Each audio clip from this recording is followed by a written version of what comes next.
如果我問你一個問題，宇宙入面最快嘅速度係乜嘢？大部分人都會即刻答光速。冇錯，光速大約係每秒30萬公里，快到誇張，1秒鐘可以繞地球7圈半。但今日我想同大家諗一個有少少不安，甚至有啲哲學味道嘅問題。如果光速其實唔只係速度上限，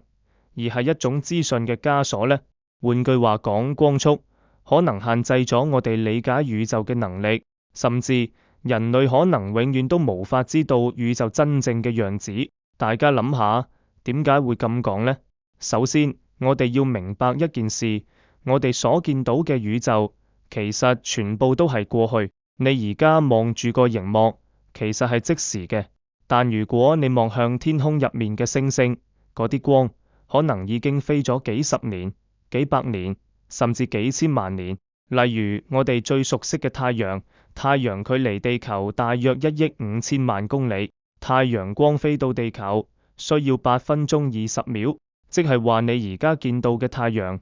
其實係8分鐘之前嘅太陽。如果太陽突然消失，我哋要8分鐘之後先會知道，係咪有啲詭異？但呢個只係最簡單嘅例子。如果我哋望向更遠嘅宇宙，例如一個距離地球1億光年嘅星系，你而家見到嘅畫面，其實係1億年前發生嘅事情。當嗰道光出發嘅時候，地球上甚至連人類都未出現。所以其實我哋望住宇宙，就好似望住一個巨型時間博物館，越遠嘅地方就越古老。但問題就嚟啦，如果宇宙入面有一個文明，距離我哋1000萬光年，佢哋而家可能已經發展到超級科技文明，甚至已經滅絕，但我哋而家見到嘅仍然只係1000萬年前嘅佢哋。換句話講，宇宙入面發生緊嘅事情，其實大部分我哋永遠都唔會即時知道，因為資訊嘅傳播速度被光速死死限制住。呢個就係光速嘅第一個枷鎖，資訊延遲。但事情其實仲可以更極端。你可能聽過一個概念叫做宇宙視界。宇宙誕生大約138億年，直覺上你可能會諗，咁我哋最多只可以見到138億光年嘅地方，但實際上唔係，因為宇宙一直喺膨脹，所以而家我哋可以觀測到嘅宇宙半徑大約係465億光年。聽落好似好大，對唔對？但重點係只係觀測到，科學家估計真正嘅宇宙可能比呢個範圍大好多倍，甚至可能係無限大。問題就嚟啦，如果宇宙有一部分距離我哋遠到連光都永遠到達唔到地球，咁代表乜嘢？代表嗰一部分宇宙嘅資訊對我哋嚟講永遠不存在，唔係我哋未發現，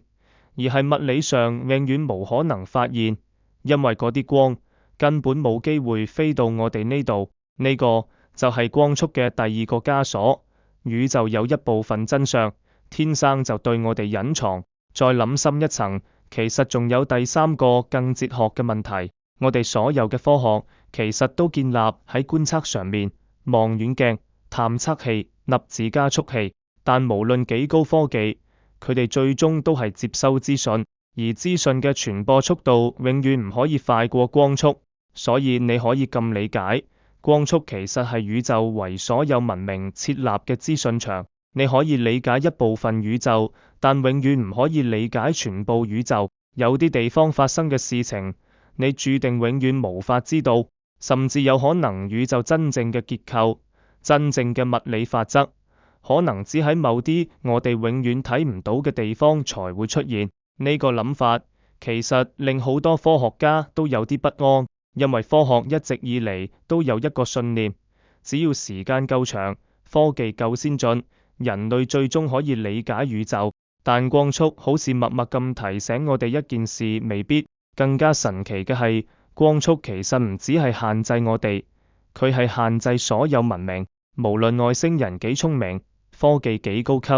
佢哋一樣要面對同一個問題：宇宙太大，光速太慢，大家都只可以睇到自己嘅宇宙泡泡，就好似每一個文明都被困喺自己嘅資訊島嶼入面。你永遠唔知道宇宙另一邊可能有幾多文明、幾多歷史、幾多故事，但佢哋嘅光永遠到唔到你眼前。有啲人甚至覺得呢個可能係解釋費米悖論嘅原因之一，唔係宇宙冇文明，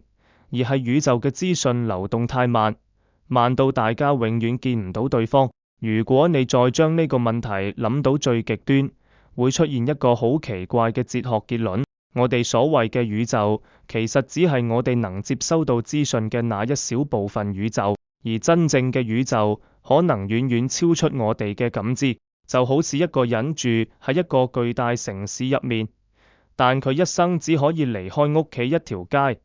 慢慢佢就會覺得世界就係呢條街，但其實城市仲有無數條街，無數個地方，只係佢永遠去唔到。而光速可能就係我哋宇宙版本嘅街角，一道看不見嘅邊界，佢唔係牆，但你永遠跨唔過去。所以有時候我會覺得宇宙其實有一點點溫柔嘅殘酷，佢俾咗我哋智慧，俾咗我哋好奇心，但同時又設下咗一條規則，你可以探索，可以理解，可以知道好多好多事情，但宇宙真正全部嘅答案可能永遠唔會俾你知道。而光速就係嗰條正正存在嘅界線，提醒我哋一件事：宇宙嘅神秘可能唔係因為我哋太無知，而係因為有啲真相從一開始就唔打算俾任何文明知道。係咪好神奇？